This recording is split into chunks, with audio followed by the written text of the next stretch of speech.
You're about to enter into a new world of knowledge, curiosities, and high strangeness. This is a podcast of Straight Up Strange Productions. You're listening to Mysteries and Monsters. I'm your host, Paul Bestel.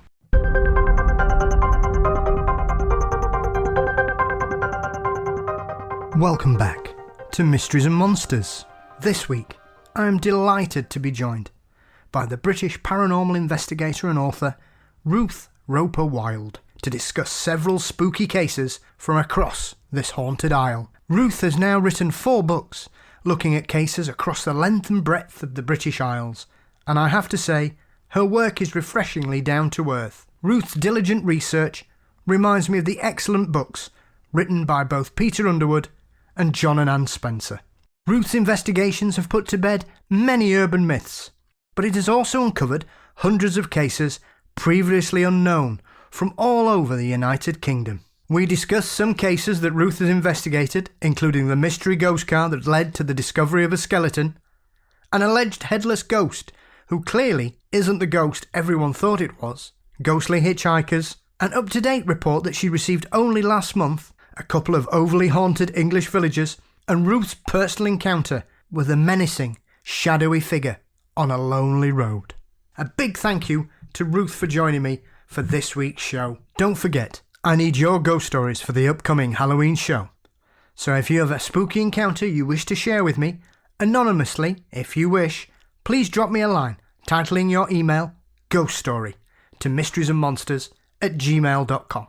I have to say, I've had some pretty interesting and creepy stories so far, so please keep them coming. Don't forget, our Patreon is now live with bonus content, early release of the regular show, articles and monthly prizes for everyone who signs up. You can join now for $4 a month by using the link in this week's show notes. The latest episode with Stu Neville is on there now, covering a variety of Fortean and paranormal topics. Don't forget, you can now show your support with our merchandise available through our Redbubble store. The link is also in this week's show notes. We're across all social media platforms. You can find us on Facebook, Twitter and Instagram. And please subscribe to our YouTube channel. You can email me at mysteriesandmonsters@gmail.com with any feedback, guest suggestions, or if you'd like to appear. And as always, all artwork is by Dean Bestel, and the show was produced by Brennan Storr of the Ghost Story Guys. Mysteries and Monsters is a part of the Straight Up Strange network. Now, let's join Ruth Roper Wylde for a paranormal tour of the British Isles. This week, we enter the world of the paranormal with the marvellous Ruth Roper Wylde. An author and investigator, Ruth's books are a long overdue return to a diligent and down-to-earth form of ghostly investigation. With 4 books available, I've been struck with Ruth's no-nonsense approach to collating paranormal encounters. Ruth, welcome to Mysteries and Monsters. Thank you very much. Lovely to be here. Oh, my pleasure. Firstly, congratulations. I know we were having a little chat off air. You've 4 books available, and I managed to sort of stumble across your work at the beginning of the summer, and I was absolutely delighted to finally find an author and an investigator that really reminded me of 2 of my favourite collectors of ghost stories, which are Peter Underwood and John Spencer. So, from what I gather, Ruth, this has been a lifelong passion that has only sort of recently developed into becoming a published author. That's right. I started to be interested in the paranormal in my teenage years because we lived in a house that was distinctly haunted, shall we say. Mm-hmm. It had quite active poltergeist activity, which of course at that age I didn't know that. I just knew that our house did weird things. And I started researching into ghosts and paranormal and what have you, but we're going back quite a long time because I am a lady of a certain age. So it was before the days of the internet and what have you. So this was picking up books from the library. I was avidly sort of scouring, old books, shops and things, looking for books on ghosts. And I was just really interested in trying to find out what it was that we were experiencing, really, and trying to keep an open mind about it. And I got quite across, even then as a teenager, that I was finding a lot of the same stories regurgitated over and over in different books. And it was quite annoying because I wanted to read what's happening, what are people actually experiencing. I didn't want to hear that there'd been a black monk or a knight rattling his chains in some castle 200 years ago. I wanted to know what people like me living in a modern day house were experiencing. So I started to keep, I will at this point loosely refer to it as a database, because it was in fact a card file. Yes. A proper handwritten on cards card file, because my very first job when I left school was a library assistant in a technical library for Hatfield Polytechnic. And of course, we were all about the card files there. Yes. Because again, time before computers. So I started the card file just trying to gather data on what it might be. And it just sparked an interest. The more you read, the more you sort of found all the different theories and all the different ideas that people have had. And I started to find, actual accounts of more modern ghosts, shall we say. And over the years, that interest just grew and grew as I read more and more. And then eventually, of course, computers came along and we all started to get home computers. So I transferred my card file onto a card file program on the computer. Before somebody pointed out to me there were such wonderful things as databases. Yes. And it took me quite a while then to transfer it all over onto a database. And that probably took me a couple of years to do that, because my database is absolutely huge. I can't tell you how huge my database is on Paranormal. And all through that thread, I always wanted to sit down and write books about it, because I wanted to gather the stories that are real, that real people are experiencing, and get that data down and get it out there. And I just never had the time, like anybody else, working 5 days a week, busy life, lots of other different hobbies. This was always just sort of something that went on in the background whenever I could spare time for it. And then 4 years ago, I took the chance to take partial early retirement. I was in my very early 50s. And I thought, right, I'm only working 3 days a week. That means I've got 4 days a week free. What am I going to do with that time? I know I'm going to write that book I keep saying I was going to. So that's what I did. And I published the first book 6 months later.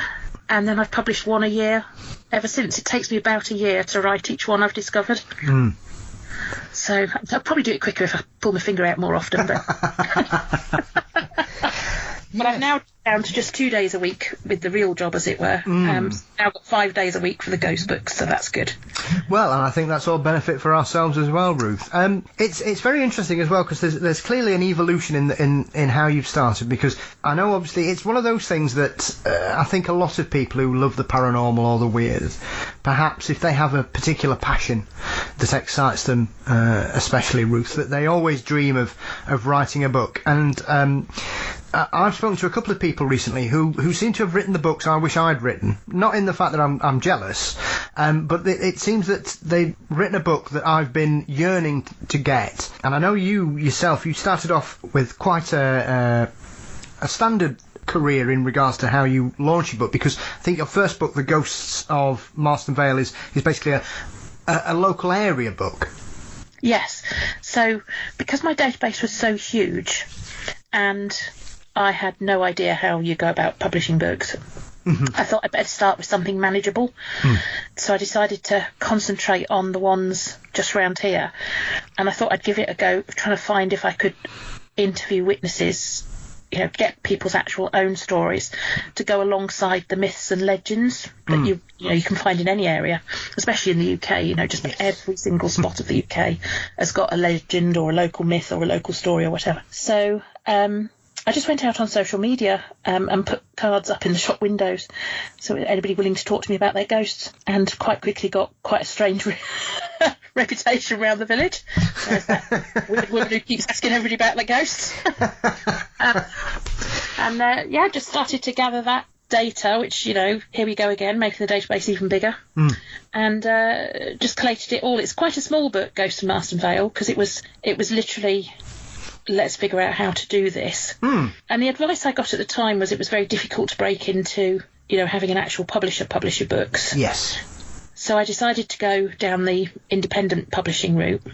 But actually, the more I thought about it, the more that suited me anyway, because I have this fear, and it's probably an ungrounded fear, but it's there nevertheless, that if I go to a publishing house and they'll want me to embellish the stories. Yes. To make big sales and, make the books very commercially viable, as it were. And I don't want to embellish the stories. I want to tell them exactly as people tell them to me. And all I do is write them into prose, as it were, and sort of give them a logical sequence. Because when you interview a witness, they tend to jump backwards and forwards through time a lot. As occur to them. So all I do is order their story into the correct order, if you like, if I can, and write it into a sensible piece of prose, but I don't embellish a single word about the actual incident that happened to them, or incidents. And I don't try and interpret what they're saying, and I don't try and put a certain spin on it. If they think that they're seeing something angelic, or they think they're seeing something UFO rather than strictly a ghost or whatever, or they believe strongly in the difference between ghost and spirit, or that's up to them, that's their belief, and that's what I'll put in the book. So Ghost of Martin Vale was really that sort of foray into the world of how do you do this. I mean, it is an interesting point there, and I completely understand where you're coming from, because I've had a similar kind of, I would, as you said, label it advice, but I wouldn't particularly say. And someone said to me that, or if you're too pragmatic, or you don't go after the woo factor, or or embellish things, Ruth, people don't tend to like it. And I just thought, well, I'm not really particularly interested. And if they don't like it, well, that's fine. At the end of the day, I'm doing this because I want to. I'm doing this because I enjoy doing it. I look forward to speaking to people like yourself, and I would rather try. Obviously, I speak with people about some incredible situations and subjects and things that could be quite outlandish. However, I'm not here to talk about or give or sex them up, as it were. Well, that was my biggest fear, that I would be asked to sex a story up. Yeah, and that kind of, I think, takes away from it, because with the greatest respect, and this is the same in paranormal writing, there are hundreds of versions of things like this, where primarily one of the things, I mean, obviously you've covered it in one of your books. Here in Sheffield, we have a very famous haunted location known as Stocksbridge Bypass. Indeed you do, yes.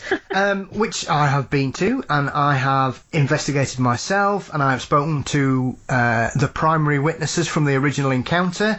I've also had their original interview sent to me by Dr. David Clark, who was working at the Sheffield Star at the time, Ruth. And they were two police officers, which obviously gives that story a lot more credence. I have to say, over the last 30 years, I have read and heard so much nonsense about Stocksbridge Bypass that sometimes it just really frustrates me, because I once heard a report that someone had said, oh yes, a lady saw a monk before she had a car crash and died. Well, how do we know she saw a monk? If she died, yes. Exactly. And that was the beginning of this particular episode about Stocksbridge Bypass, and I just thought, well, straight away, we've gone to some level here that everything after this point, I can't take anything you say seriously, because if someone's driving on their own and they allegedly see a ghost that causes them to crash and die, how do we know that happened? We don't. It's clearly, it's just nonsense. It's pure conjecture, exactly. and annoys the heck out of me. It really does when you read things like that. Because you say it's just a non sequitur, isn't it? Yeah. That cannot possibly be said to have happened. Unless she happened to be on the phone to a friend of hers at the time and said, oh my God, I've just seen a ghost. But then actually the car crash was probably caused by her being on the phone anyway. Yes. So yeah, it is always really frustrating when you see how stories grow their own legs over time. And it becomes like Chinese whispers, because people repeat them over and over and over, don't they? Yeah. And then they kind of enter the common mindset as if it was real. And I would rather write an entry about a particular location that says the door slammed. Yes. Full stop, because that's all that happened. And everything, well, that wasn't very interesting. But it's not meant to be interesting. It's meant to be an account of what happened that they couldn't explain for whatever reason. I mean, some of the accounts in some of my books are incredibly sexed up, if you like, because that's what actually happened. Yes. The people did actually experience this. And that's what they're giving me as their story. So I'm quite happy to take the stories at face value. I'm not there to try and work out whether people are telling me the truth or not. I don't think there's any way I could work that out. Occasionally, I will get somebody contact me with some very outlandish ideas or what have you.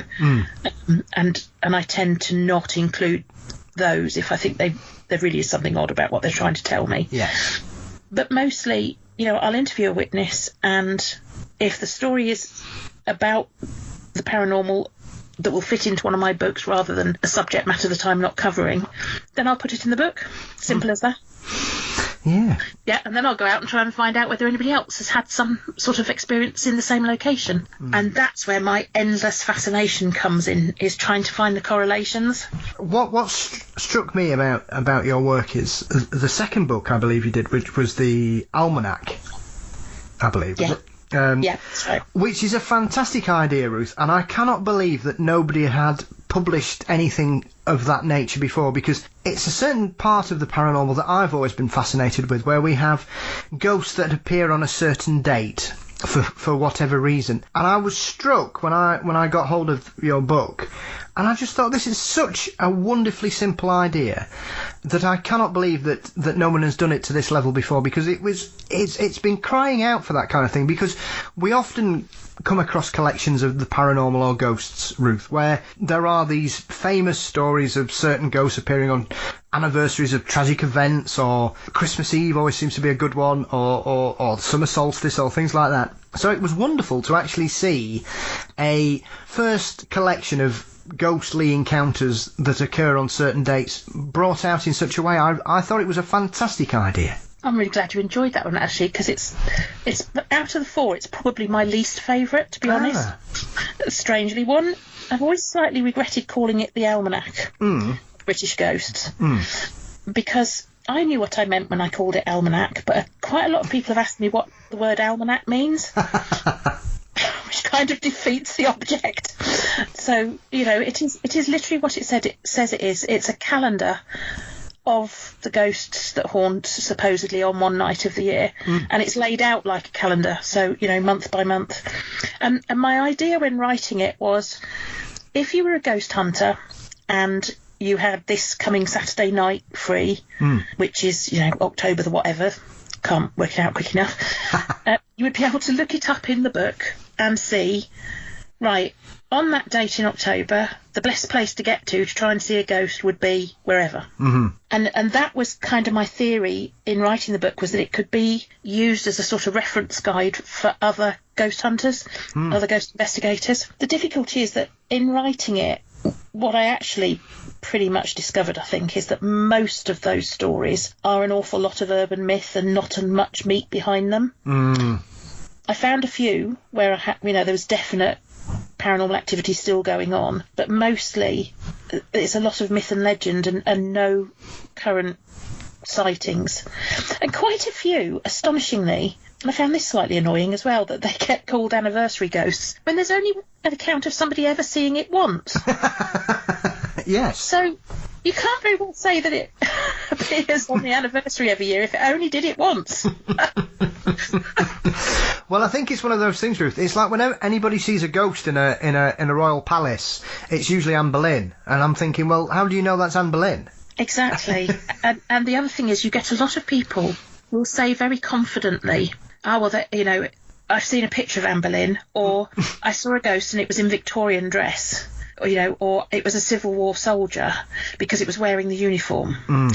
And the difficulty with that is if you actually look into the history, there wasn't a uniform for Civil War soldiers. Yeah. They didn't have such a thing as uniform back then in the English Civil War. What they mostly did to identify who they were on the battlefield was they'd wear a coloured sash. Yes. So each side would have a different coloured sash, just like a football team today. So they'd know who not to swing their sword at. They didn't go marching out in uniform. So when you say somebody saying he was wearing Civil War uniform, I start to get a bit suspicious, because I think, well, unless you're a really good historian, or this person was wearing Victorian dress with her, I couldn't sit, even with all the research I do, I couldn't sit and tell you what Victorian fashion looked like for men or women or, teenagers or whatever. So to me, what people are actually doing is saying it was in old-fashioned dress. It clearly wasn't modern-day dress. And it clearly wasn't so far back that we're looking at cavemen or something. Yes. We're looking at the civilised era of English history.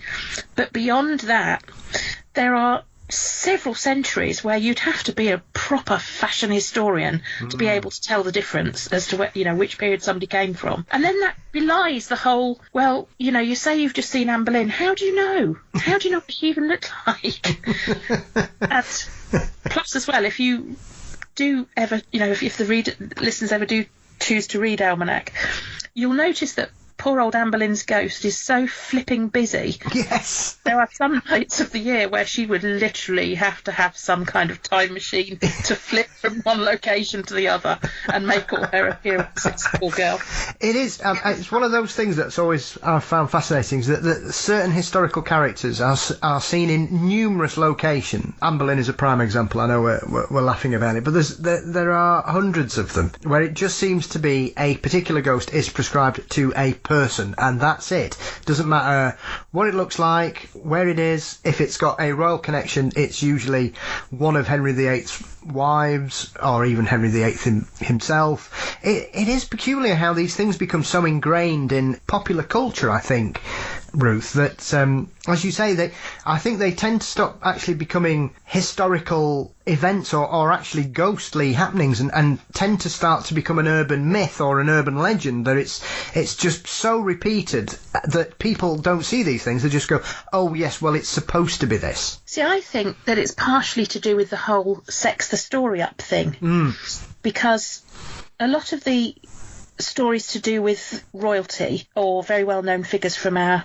older history started several hundred years ago. Now, back then, they didn't have magazines the way we would think of them. They didn't have newspapers the way we would think of them. They had a lot of word of mouth. They had pamphlets were used a lot. So if you wanted to make a story really interesting and people to start talking about it, you're not going to say, oh, well, in the road outside this royal palace, somebody's seen the ghost of one of the cart horse men who died 2 weeks ago.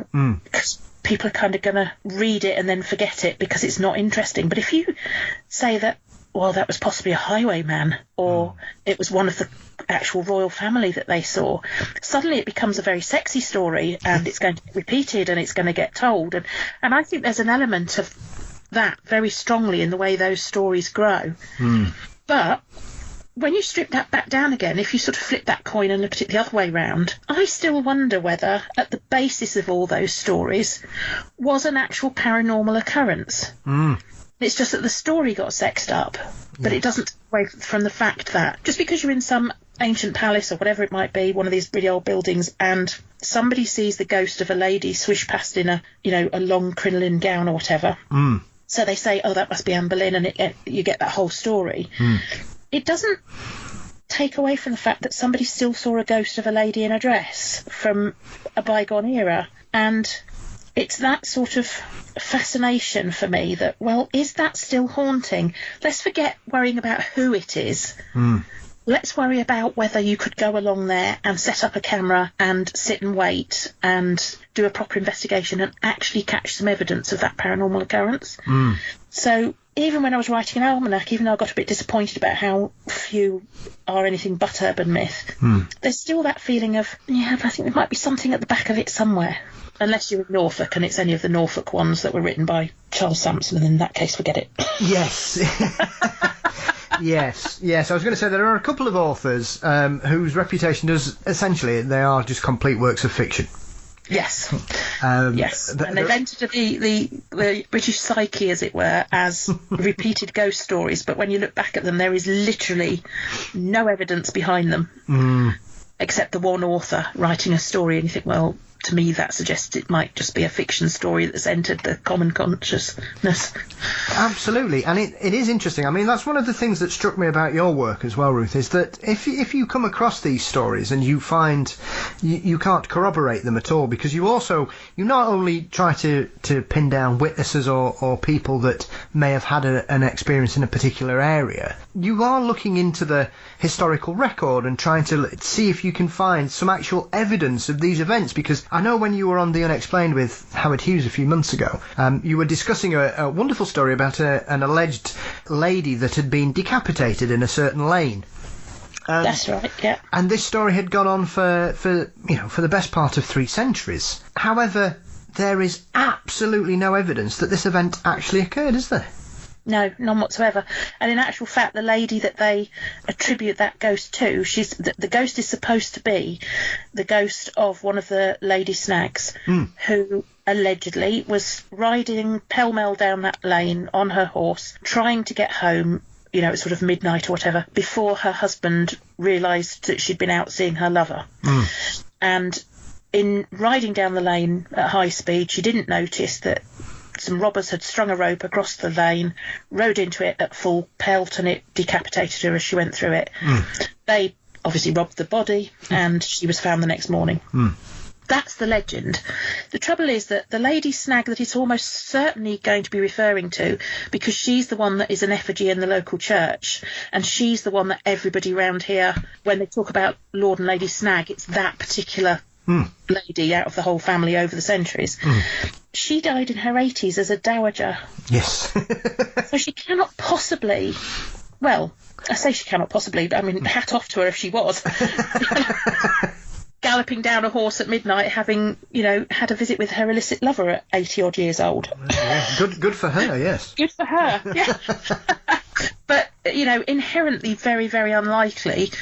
And I couldn't find any record of any of the snag ladies, falling foul of murder by footpad round here anywhere.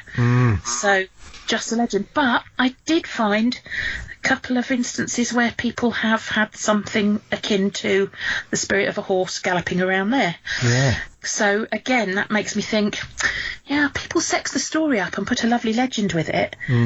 But behind it all, is there actually a haunting of just some old farmer that was riding his horse back along that lane and died or whatever, and now his spirit haunts it, whatever. Something quite mundane in the grand scheme of things, just an ordinary person. Yes, absolutely. And like you say, attributing it to a local celebrity or someone that's well known is giving it a bit more of a wow factor, and trying to do that. And as I referred to earlier on, Stocksbridge is a prime example of this, Ruth, because a lot of people claim that these sightings are of monks, but there's no evidence of any monastery in the area ever. We have no record of monks living in the area. There is no...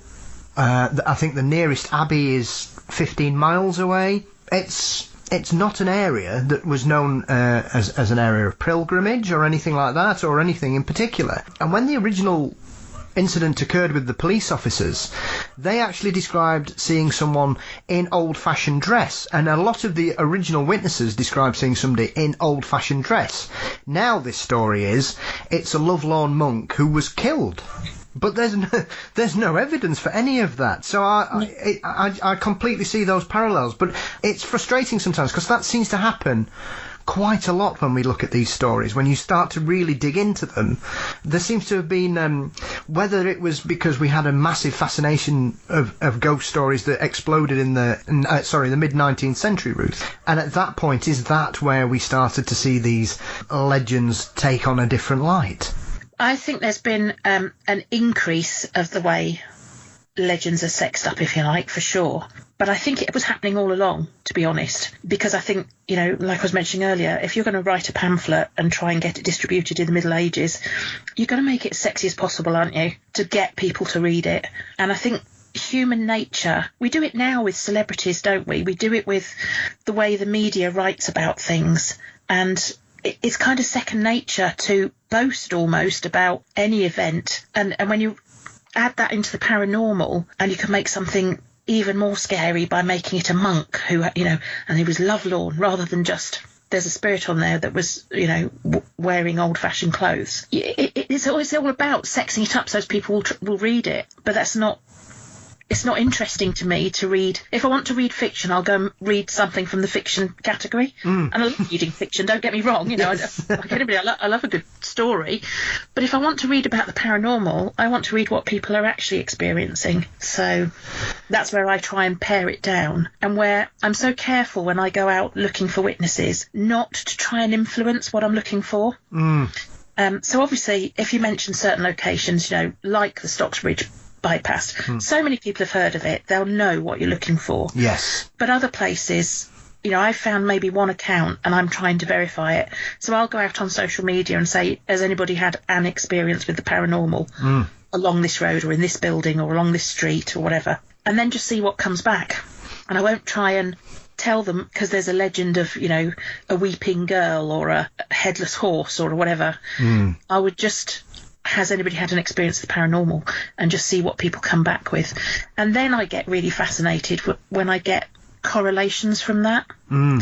And that to me is when you start to get into the really interesting, well, now I feel like I'm actually finding information that will help eventually somebody piece all this together, and I'm sure that person won't be me, and actually work out what is, once and for all, end of argument, what is causing the paranormal. I mean, it is interesting as well. What I was also struck by that often you would go to a location, or you would reach out to try and get some further information about a particular alleged haunting, Ruth, and the information you got back would end up turning the story on its head, or it would really be something completely different. Do you know, there's so many times when I get something back that is completely different, but to me that doesn't negate it. No. That just makes it more interesting, because one of the things that my whole career was spent in investigative type work of one type or another. So I spent 15 years as a fraud investigator and then 15 years as a bullying, harassment and discrimination investigator.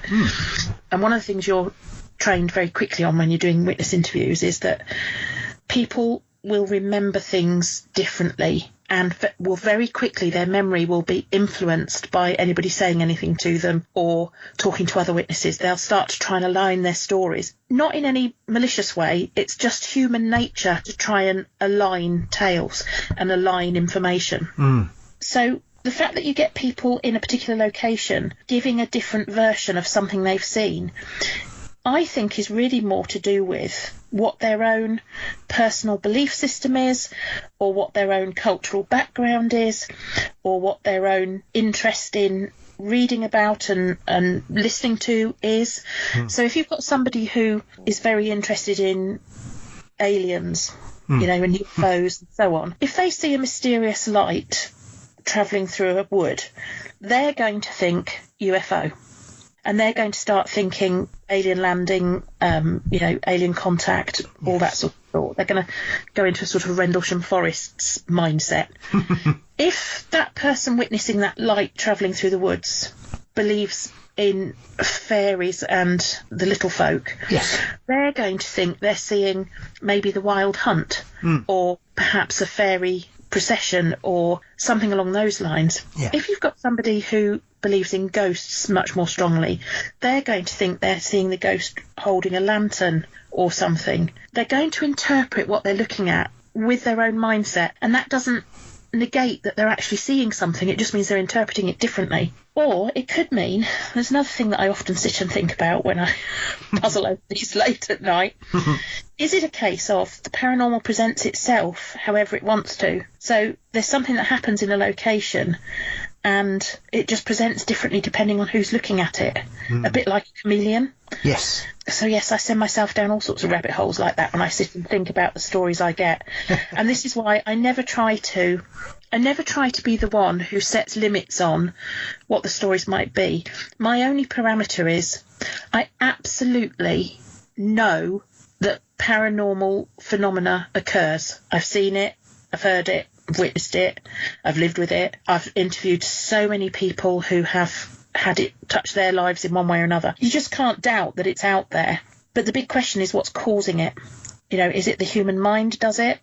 Is it something about the natural atmosphere does it? Stone tape theory? Is it some other kind of being? I mean, I haven't fully written it up yet, so I haven't had time to read it through thoroughly, but I've just had a long series of correspondence from a chap for the latest book that I'm researching, where he started off thinking his house was haunted by a ghost, but he's become convinced that it's actually an elemental, and he's fairly certain he's worked out that he's been troubled by an elemental through all of this.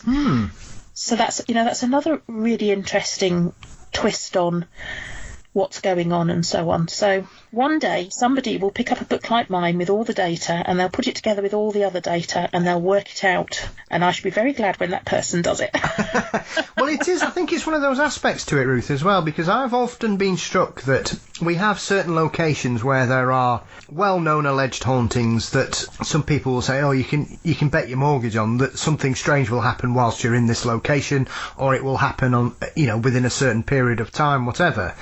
And yet, the vast majority of people that visit these places don't have an experience, or they don't see anything, they don't feel anything, they don't sense anything, and yet certain people at certain times of the year will have an experience of a variety of phenomena, Ruth. Even if you have groups of people who may be going in locations, it would only seem to affect a couple of people. I've seen numerous stories of people who've been on tours in certain areas, and people have been giving a talk, and a person out of a group of 30 has had an experience during this particular situation. And I've often found that a really interesting aspect to the paranormal, that why is it only that person? Is it something to do with the way their brain works? Is it their personality, even things down to, is it down to their blood group, the day they were born? Do you know what I mean? It seems that certain things seem to happen to certain people in certain locations, but it just doesn't seem to happen to the majority of people. And you can interpret that several different ways when you really start to think about it. One is exactly as you've just said. Is it something about that person that meant they were somehow receptive to, or were able to notice, or what have you? The other is, and I always think the easiest way to explain what I mean by this is, imagine you have a garden in any town in England. You've got a nice, halfway decent-sized back garden backing onto everybody else's back gardens, and you've got a robin redbreast lives in your garden. Now, we all know from watching Country File and what have you that robin redbreasts in this country are quite territorial birds. So if he lives in your garden, he's going to be in your garden almost all the time because that's his territory. How often do you actually see that robin? Yes, exactly. Compared to how much time you spend in your garden. And then, how many times are you out in your garden with friends, family, whatever, and you notice the robin hopping by because you're kind of used to him, or you're a bit more tuned into him, but nobody else notices him because they're not really thinking about the fact that he's in your garden? Yes. Now, if it's that easy for a living, tangible creature who's in no way trying to be paranormal or anything, he's just being a creature, if it's that easy for them to stay hidden in a small suburban garden, how much more easy is it for something that's paranormal to be able to stay hidden? Yes. And to only be noticed under certain circumstances, or by certain people, or with a certain trick of the light, or whatever. And then you start to think, actually then, it's really not that unusual that only the one person out of the group of 30 in the tour saw it. Yeah. Because if they were all standing in a garden and the robin hopped past, it's quite possible only one would see it. Unless the tour guide turned around and said, look, everybody, there's the robin hopping past. Yes. And then probably of the 30, 25 would go, oh yeah, and the other 5 would go, where? What robin?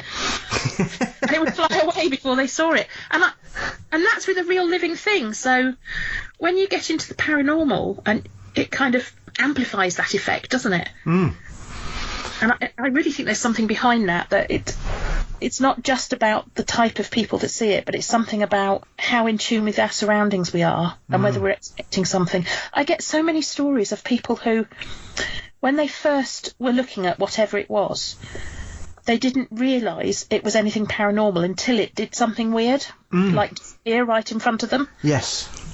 Up until that moment, they thought they were looking at a real person.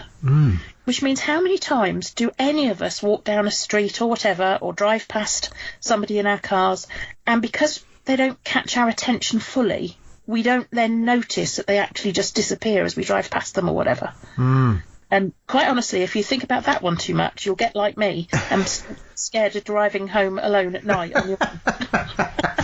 Well, yeah. I mean, one of my favourite facets of the paranormal, especially when it comes to ghosts, is hitchhiking ghosts, Ruth. Now, for me, I have to say, I tend to think a lot of them are urban myth. But there is one particular story here in the UK, and I'm sure you've come across this one, which was the incredible experience of a gentleman called Ray or Roy Fulton, who was the carpet fitter. Now, most of these, it's always, we usually have these archetypal stories where someone picks up a bedraggled young person and they get told an address and they go there and the person disappears on the way and they go to the house and they go, oh yes, that's my daughter or my son that was killed hitchhiking home from university 10 years ago and da-da-da-da-da. However, his story is remarkable because he's very matter of fact. I think in every time I've ever seen him interviewed, he never changed his story.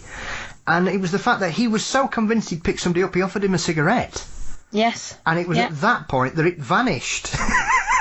It makes no embellishment about some tale behind why the person was there or anything. No. He just tells it as it is. He stopped to pick somebody up. They got in his van. He drove a mile or two, thought it was odd the bloke was being quiet, went to offer him a cigarette, and the bloke disappeared. Yeah. And he hadn't opened the van door and jumped out because the van, hadn't slowed down, and anyway, the interior light would have come on. Yes. And so, I mean, curiously, that story is actually not very far from where I live. Yes, yeah, because I think was it near Leighton Buzzard? Yeah, it's only 10, 12 miles, something like that. Mm. So I've actually driven along what's left of that bit of road, as far as you can tell from what he says. Yeah. Because it's actually, since then, it's been bisected by a new bypass and much of that old road is gone. Mm. So, there's only bits of it where you can think, well, he must have been driving along this bit from what you can piece together of his interviews. So I've been along there and, I've reached out and asked people around there whether they've ever seen anything. And I haven't found anybody else that's experienced anything there so far. But like you, I do find that original account quite fascinating.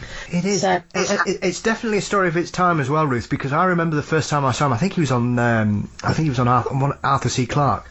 The first time I ever saw it as a very young person. And I love the fact that when it happened, he was so scared, he sped off to the nearest pub and he went and had a double whiskey.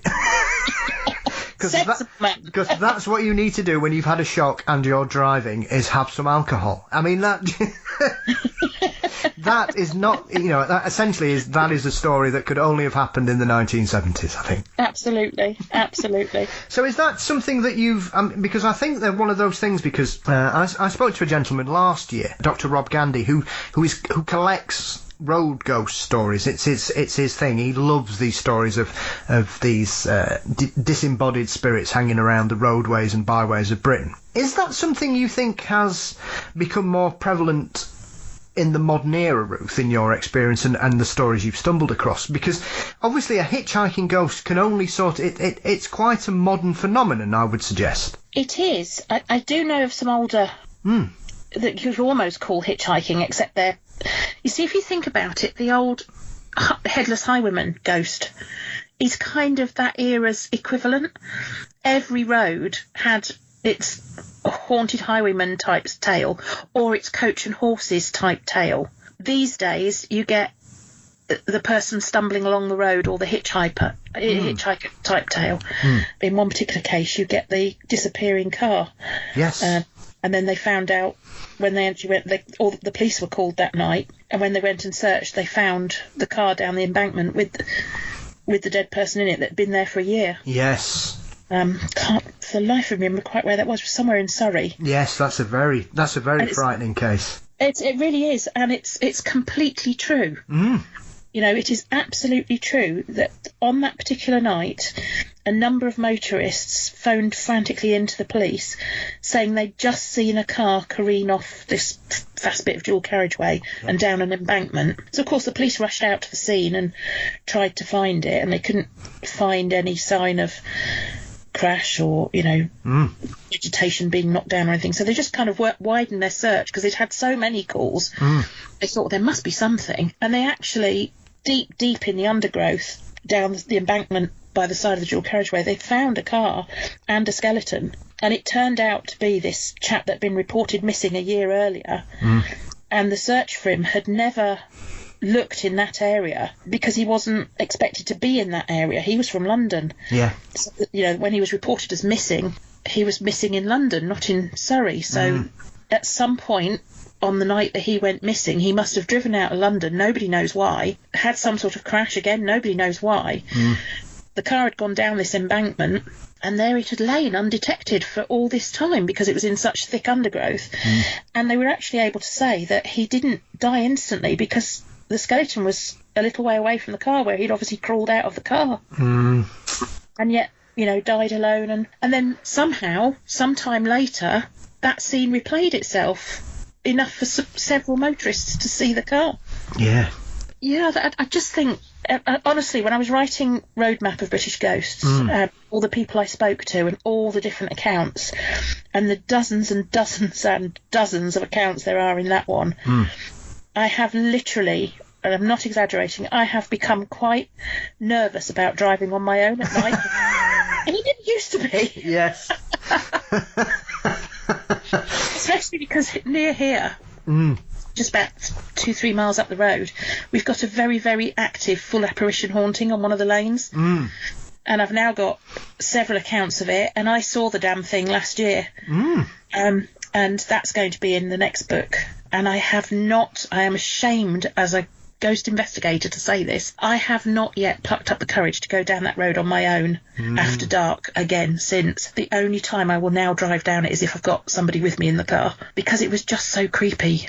Yeah, they are peculiar as well, because there are a couple of stories, and I think there's one of them in the roadmap which is a remarkable case, because I think 4 people are in a car and only 2 of them see the actual apparition and scream. And the other 2 are like, what on earth are you screaming at? What are you screaming about? Because they haven't seen anything, which I think is a remarkable response, because it's either all or nothing often, Ruth. It often is, but that comes back to the whole Robin theory, doesn't it? You know, just because you're all present doesn't mean you'll necessarily all see it. Absolutely. You know, it's so easy to have your attention taken for a moment. Even if you're watching television or something, and how many times do one of you in the room say, what just happened? Rewind that bit. And yet you were all looking at the screen. So to me, it's the same theory, that's something to do with how the human mind can easily be distracted. And 2 people in the car just weren't paying enough attention at that moment. And 2 suddenly scream, and you're like, what the heck? I think that's very interesting, because I think if you ask a lot of people who drive perhaps the same route to work, Ruth, and I think if you ask them when they get to wherever they're going, if you ask them to tell them about what they've done, a lot of people can't actually say what they've seen, or it's basically it's so ingrained in them that they just seem to do it on autopilot. Yeah, it becomes complete autopilot. And actually, I had a really interesting instance of that when I was working as an investigator. My job took me all over the country when I was still full-time. So I was often literally driving from one end of the UK to the other, and I might be going to 5 different cities in 1 week, you know, so hundreds and hundreds of miles. And there was one particular day I was driving along in our Land Rover Discovery on my way to do an investigation interview. I was driving along listening to the radio, and I suddenly thought, I can't remember where I'm going. Where am I supposed to be going today? And then I realised I couldn't remember where I was. I couldn't remember which motorway I was on. I couldn't remember which direction I was heading in. I couldn't remember where I was supposed to be going. And I drove along for about 10 miles, getting more and more frantic, thinking, heck, am I on the right road? Am I heading in the right direction? Where am I going? And I had to wait until I saw a road sign to say, right, you're on the M1 heading north. Okay, am I supposed to be on the M1 heading north? And I actually had to pull into the next services and get open my diary. Yeah. Oh, yeah, I remember I'm going now. I'm on my way to Liverpool. That's fine. And I was going to go across the A50. That's fine, yeah. It's fine. I'm in the right place. But just for a moment, my brain had gone, you've done so much driving lately, I can't be bothered to remember which bit you're doing now. Yes. Or where you're going, or whether you're supposed to be going that way. You know, and it's so easy for the human brain to distract itself and allow something to just bypass the senses and go straight into the subconscious. Absolutely. That it makes it very hard when you're trying to deal with something like the paranormal, that by its very nature is going to be more fleeting and more insubstantial, you know? Yeah, absolutely. And I think it's one of those things as well, because obviously in collaboration with your growing reputation and your work, Ruth, have you found that as your books are becoming more popular and you're becoming more well known, because obviously as I said earlier, prior to to being recommended your books through Amazon, which is primarily that, and then as if by magic you appeared on another show within a week or so. I had been looking recently at the show's Facebook page, and I've actually got a couple of articles with you in it from last summer where you'd appeared in local press looking for stories, which always makes me chuckle when weird little things like that happen. You see. Absolutely. So have you discovered that as your work has become more well known and these stories have started to develop, Ruth, you're finding more and more stories coming to you? Don't need to go investigating as much. More stories are coming to you these days. To a certain extent, yes, that is happening. It's 4 years that I've been publishing the books, and you're quite right. The books are now selling quite well. I've got quite a good following. So, and I do quite a lot of interviews and radio interviews and podcasts and so on. I am more well known than obviously when I started, and certainly I get a certain number of stories now where people will write to me and email me and say, I've just heard you on such and such a radio station, or I've just read about you in such and such a newspaper, or I've just listened to such and such a podcast with you in it, and I wanted to tell you about my story. The most recent of that was only I think it was the 20th of September. And it happened to the young chaps involved that night, and they happened to hear one of my radio interviews that night. And they're not into the paranormal, it's just that it decided to be into them that night.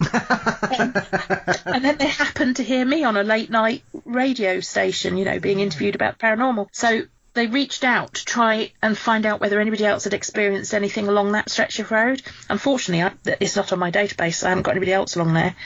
But that's another story now that will go into These Haunted Times Volume 2, or possibly Roadmap Volume 2, depending on which way I split it, because they reached out to me. So I do get a number now that having, with podcasts or interviews or radio interviews or whatever, then reach out and give me their stories, which is absolutely fantastic, because it just sets me off on another whole round of, there's another location to add to the database and start trying to track down. My poor database it is creaking at the edges. I've had to split it into 3 now. It's because otherwise it's just so big, even I can't find my way around it. So it's sort of general ghosts, road ghosts, and anniversary ghosts are the 3 databases now. But even that, they're just ridiculously huge. So, what kind of recent reports are you getting? Because obviously you're building up to, like you say, you might be releasing 2 books, but you've definitely got one coming, whichever one comes out first, Ruth. So have you had any, a couple of recent encounters you could share with us at all? Well, I think that most interesting one is that one. It was from Brooke in Wiltshire, and it was a group of lads, young lads. From the way he was chatting, I was picturing them in their early 20s, although I didn't outright ask them. And they'd been out for the evening, and they'd bought a takeaway, and they'd gone back to one of the lads' houses and eaten the takeaway till quite late at night. And then one of the lads had given one of the other lads a lift home.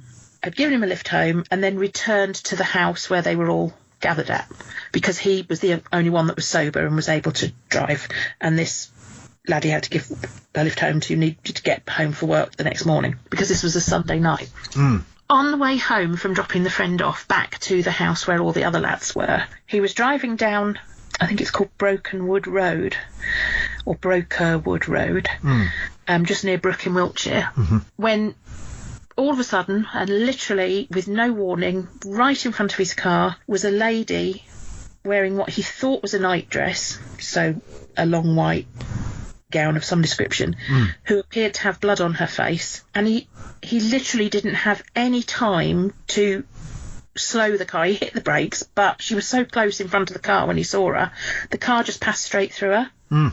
And he pulled the car to a stop on the side of the road. Looking into the rearview mirror, there was nothing there, nothing in the road at all. But the weirdest thing was that he was so shaken by it. Shaken by it obviously because he'd just A, seen an apparition, B, just driven through it, C, hadn't able to stop. But it was actually his mate that contacted me rather than he himself, because he was too shaken to want to talk to me, because it literally only happened 2 or 3 days before. And the thing that he was trying to articulate to his friend, tell me, was it wasn't just the shock of seeing the ghost or whatever she was, or the shock of not being able to stop the car, or the shock of it passing through her. It was the fact that when he pulled to the side of the road, for a few minutes, he could not orient himself as to where he was or what was happening. And he had this completely inexplicable feeling of sadness go through him. And he just sat there sobbing at the side of the road. And he couldn't make any sense of why am I feeling sad? Shocked, yes, sure. Frightened, sure. But he was overwhelmingly sad, almost as if he'd taken on, as she passed through the car, he'd taken on whatever was in her mind. He then made it back to his mates. Of course, they were all very shaken up about it. They happened to then hear my interview on the radio, and one of them wanted to sort of contact me a couple of days later.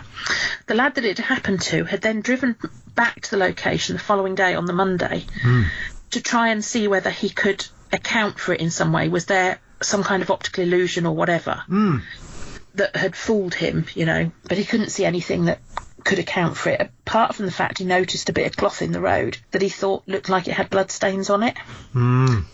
So, of course, the first thing I said to the lad who was talking to me was, well, can one of you go back and get the cloth? Yes. Yes. And they actually did for me. They actually did drive back to look, and it had gone, unfortunately.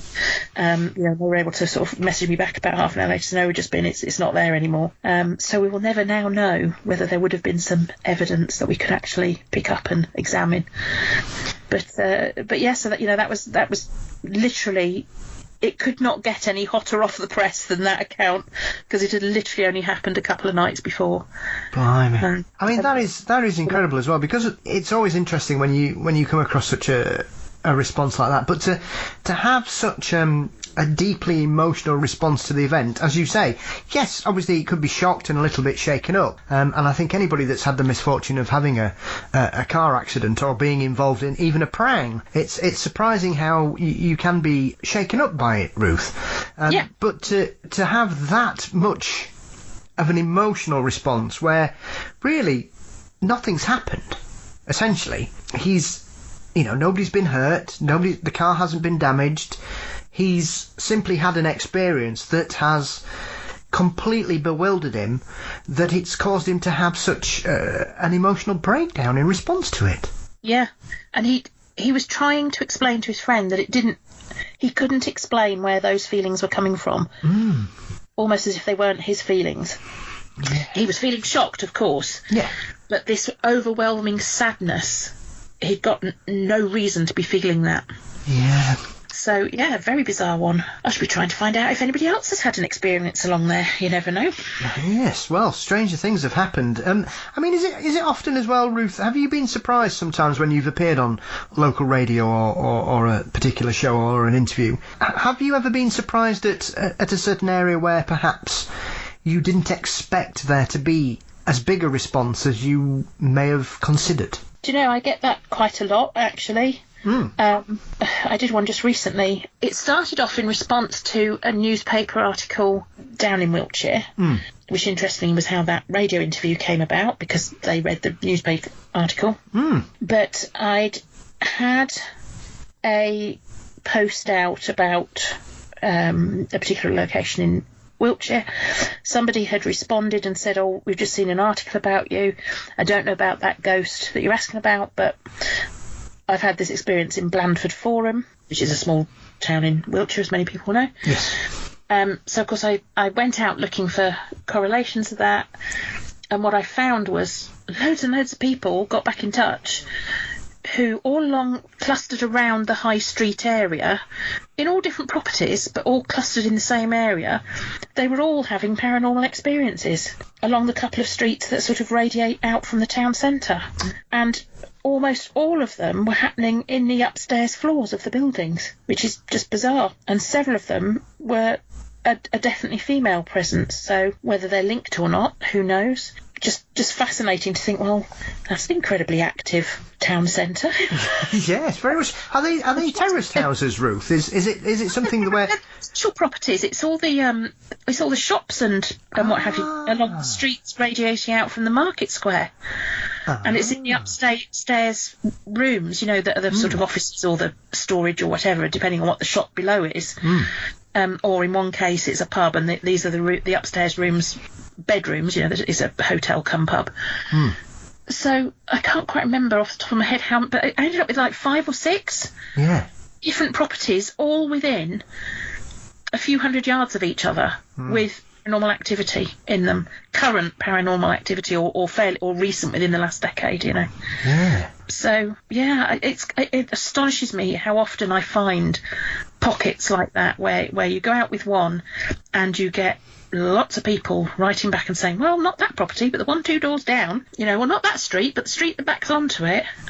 And it does make you wonder whether certain areas are more susceptible to paranormal activity than others. Who knows? Yeah, I've often found it really interesting as well, because obviously the UK itself, we've towns and cities up and down the length and breadth of the country, Ruth, where we've hundreds and hundreds of years of history, and it's often peculiar where certain areas seem to be not necessarily tend to embrace it more, but there seems to be certain cities and towns in the UK where a history of haunting or specific ghosts seem to be more well established than certain other areas, despite the fact that perhaps these areas may not be particularly older than other places. I mean, York is a prime example, primarily because that's probably one of the best examples I can think of a really old ghost because of the Centurion situation there, whereas where I live, here in Sheffield doesn't have a particularly well-known paranormal history unless you live in the area and you look for it. It's not, other than Stocks Bridge, most people would probably not suspect Sheffield to be a particularly haunted area unless you know the area or you're from the city itself, Ruth. Have you ever come across somewhere where you were surprised how haunted an area was? Constantly.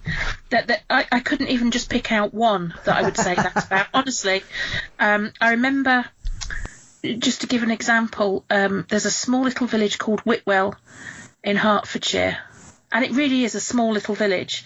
And when I went out on social media asking, there was a particular ghost story I was chasing up on, which was quite an old story, probably 100 years old or more, of the sound of a woodman, chopping his axe in the woods along this particular stretch of road. It was when I was researching for Roadmap. Yeah. And I had that many people come back with local stories. I think I ended up with something like 9 or 12 different ghosts hanging around Whitwell.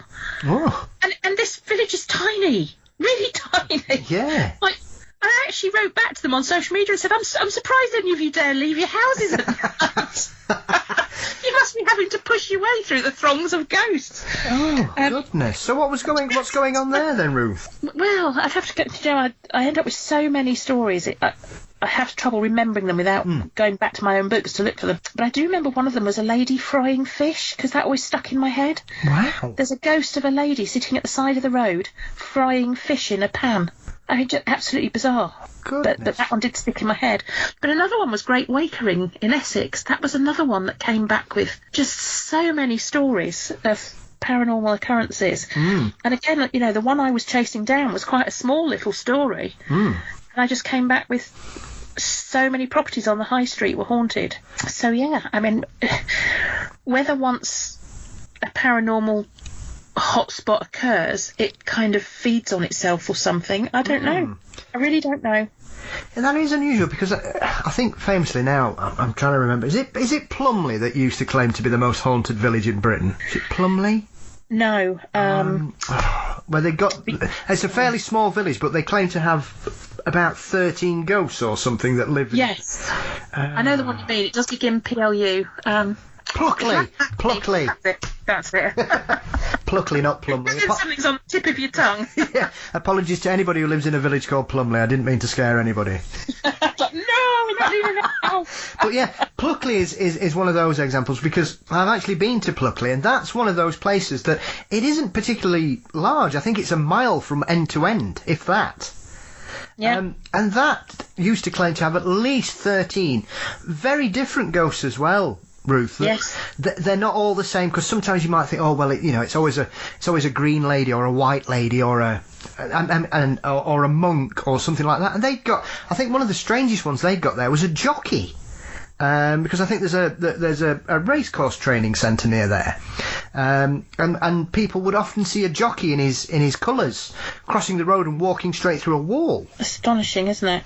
How some areas just... I know I've got one from Pluckley somewhere where somebody wrote to me they'd heard the sound of a horse galloping down the road in the middle of the night. That was in Pluckley, I'm sure. Yeah. So yes, I sometimes wonder whether it's that certain places have more activity, or is it just that certain places have more people willing to engage and talk about the activity. Because I know that I really struggle with certain areas of the country to find any social media being used as a sort of chat type forum. Yes. To be able to go out and ask the question. So certain pockets around the country just don't seem to engage with each other in that way. So whether that's when that happens, where you get pockets of, I don't know, a not very neighbourly feeling or something, that then you don't get the generation of stories happening. I don't know. Yeah. I really don't know. It'd be somebody, some urban psychologist or whatever to work out the logistics of that. But there are definitely places that you think, good grief, this... It really is active around here, and not just old stories, but people still having experiences, Absolutely. I think one of the things I'm often sad about is in regards to Yorkshire was renowned as being a centre of the coal industry, Ruth. And I've got a couple of marvellous books that were released in the 1990s that are all about ghosts that miners had encountered in the pit. And I often wonder, here we are sort of 20, 25 years later, every pit in the UK is essentially closed these days. Yeah. Be it for coal or tin as well, because obviously there's a lot of stories in, especially Cornwall, in regards to the strange encounters that people had in tin. And I often wonder how many of these stories we were in danger of forgetting about or losing sight of, because that industry is essentially ended.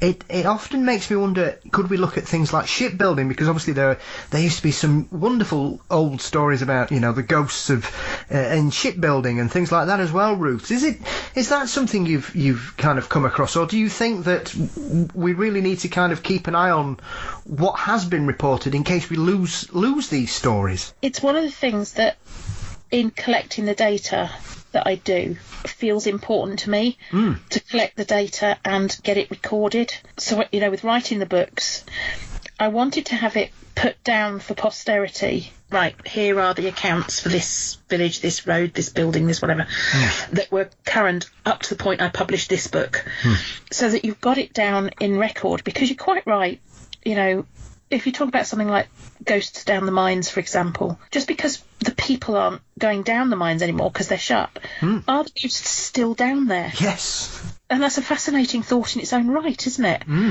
Or, like with the shipbuilding industry, as people move out of those industries, and increasingly in the modern world, that kind of industry becomes smaller and smaller, doesn't it? Are you going to get fewer and fewer accounts? I mean, I've got a wonderful account for These Haunted Times 2, Volume 2, from Wilver Power Station in Anglesey. First-hand account, spoken to the person myself. It's been reported before in other books, but I've interviewed the chap myself, and he was very keen to have his story correctly reported this time rather than embellished. But of course, Wilver Power Station is shut now. Is that ghost still wandering around those grounds? Who knows? And will she be lost because there's nobody there to see her and nobody there to record it now? I don't know, it's a bit of a sad thought when you think of it like that. It is as well, is it? I think often we forget about the modernisation of the world, and obviously city centres often bear very little resemblance depending on where you live. There are certain cities that seem to have embraced their heritage in regards to their, Chester is a prime example, York's another one, but obviously there are some places like Sheffield. Essentially, most of Sheffield is fairly modern, because obviously we got bombed to high heaven during the Second World War, Ruth, which is absolutely because of the steelworks, and essentially there are a couple of notable hauntings that have come from the Second World War, especially a terrible story about we used to have a bar in Sheffield called the Marples, where they were having a dance one particular evening, and they took a direct hit from a bomb, and essentially they just filled it in because there wasn't much left to get out, sadly. And I think there was over 100 people in there when that was hit. And that itself has led on, that area has been built on top of, which is the other thing as well. You think about these buildings being built on top of mass graves, and that has often led to numerous reports of people hearing music and dancing and chatting like they're at a bar. But it's been numerous. It's been a motorcycle equipment shop. It's been a betting shop. It's been a pawnbroker's. It was a bar for quite a while, and in my younger days, I was a landlord, so I used to go in there, and the staff would often tell that it was one of those wonderful pubs where the ghosts seemed to not like leaving the taps on, so they would often turn the beer off in the cellar, and that tended to be the one. But nothing seems to have been reported since it's not been a bar. There's been a couple of little stories, and I think that's a shame, because that was one of the most well-established hauntings in my local area that these days doesn't seem to be reported at all. And you wonder if that's because it's no longer a bar, whether that was actually a stone tape theory recording type haunting, mostly, although obviously it'd have to be a bit more if it was turning taps off. But, so now because the conditions are no longer right, it's not provoking the paranormal to occur. So now, who knows? This is why I just stay fascinated forever about it. Fantastic. Well, listen, before I let you go, because it's been wonderful to speak to you at last, is there anything that you've recently kind of given you a shiver, a recent encounter or story you've come across, Ruth, that's given you pause for thought and maybe given you goosebumps? Well, it's definitely the one that I saw myself last Christmas. Right. Without a doubt, there's a particular road not far from where I live where over probably the last decade, I think I've now found 4 or 5 other people who've seen this figure of a man, a heavy-set chap, wearing what you'd think of as an old-style donkey jacket, maybe. A heavy work coat that comes past the hip level, thick, heavy work trousers and thick, heavy work-style boots, just standing in the road at ridiculous hours of the morning, where there wouldn't possibly be anybody there normally. And I'd found several people that'd seen him, and it so happens that road is one that I drive along every fortnight on a Wednesday evening for a particular thing I go to. Yes. And so, having found the story, obviously, you can imagine, ghost investigator, I'm on high alert every time I come down that road last year, looking for the ghost along the stretch of road that he's said to be seen on. And this particular night was it must have been about early December last year. Yeah. It was a Wednesday night. It would have been about 20 past 10 at night. It was one of those nights where it was a strong moonlight, but there was both a mist rising and a fog starting to fall. So you had that weird kind of, one bit of road would be completely clear. Yeah. The next bit would have patches of low mist. And then you'd drive into a bit where there was fog falling, so you'd have fog hanging above the road. And you were driving under it. Yes. And there was a frost. So you'd got glittering frost, grey fog, silver mist, patches of bright moonlight as you drive along. Yeah. So everything is in shades of grey and black and glittery frost colour and silver moonlight colour. And I carefully looked for him along the stretch of road that he's supposed to be. He wasn't there, so I drove on, started thinking about other stuff like you do. A couple of miles further down the same lane, I'm passing the entranceway to a farm that some friends of ours had recently inherited, and they'd been having some trouble with squatters trying to get onto the property. So I've turned to look at the farm to make sure there's no lights or vehicles where there shouldn't be. Turned back to look at the road ahead, where I have my main beams on, and the road ahead is more or less straight, so I can see quite as far ahead as your lights reach on main beam. And there's nobody in the road ahead. And I'm doing about 50 miles an hour, and I get another couple of 100 yards from the entrance of the farm up the road, and all of a sudden, on the side of the road, right next to the driver's side of my car, because it's quite a narrow country lane, is the figure of a man facing away from me. Heavy set, wearing a donkey jacket type jacket, below the hip. Yeah. these heavy trousers boots. It's clearly the same figure, except he was facing away from me. And instead of being in normal colours, if you like, he looked like he was in an all-over patchwork of the colours of the night, i.e. the silver of the moon, the sparkle of the frost, the grey of the mist, and the dark grey of the fog. So it's almost like he was made up of all those colours at once, all over him. Yeah. And he appeared, when you bear in mind, I'm probably doing about maybe 40 miles an hour, maybe 50 miles an hour at this point. Yeah. He appeared just in front of the bonnet of the car, on my driver's side, on the side of the road, not in front of the car. So as the car passes him, you're literally talking a split second, and I whip my head round to watch him as I go past him, thinking, where the hell did he come from? Yeah. He goes out of view as he goes behind the car, obviously. I look at my rearview mirror, can't see him, carry on forward, arguing with myself. Turn around. Go back and look for him. Yeah. You're a goddamn ghost investigator. You are never afraid of ghosts. You always go rushing in to double check something you've just heard or seen or whatever. I do a lot of ghost hunting, and I always go and double check when something happens. Yeah. And nothing I could do to persuade myself to turn that car around and go back and look for him, because there was just this horrible feeling about him that I can't describe, and it just didn't feel safe to turn around and go and look for him. And I could not bring myself to turn that car around, despite the fact that I was literally berating myself because I'm a damn ghost investigator. Get back there and investigate it. And I went on round the next curve. You start to enter the next village, where there happens to be a rugby club, which was just, people can drink in there. And that was obviously just at turning out time. And there was a chap walking along the road, obviously leaving that, walking home, and my headlights picked him out at the normal distance. And I could see how his clothing was clearly showing as normal, muted coloured clothing, that the way headlights make the colours go muted. Yes. So it wasn't anything about that night the headlights were refracting differently or something. There was something odd about the colouring of the one I just, the apparition I just passed. And I've driven that road so many times since, and I've driven it with other people in the car, and we've tried it with the headlights on main beam and dip beam. There is no way you could have not seen him the full distance of your main beam ahead of you if that had been a genuine person standing beside the road. Yeah. There was nowhere that a genuine person could have stepped out of. There's no hedgerow thick enough, there's no fence, it's an open bit of road.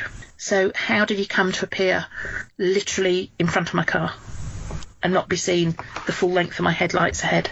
Don't know. Wow. Don't want to see it again.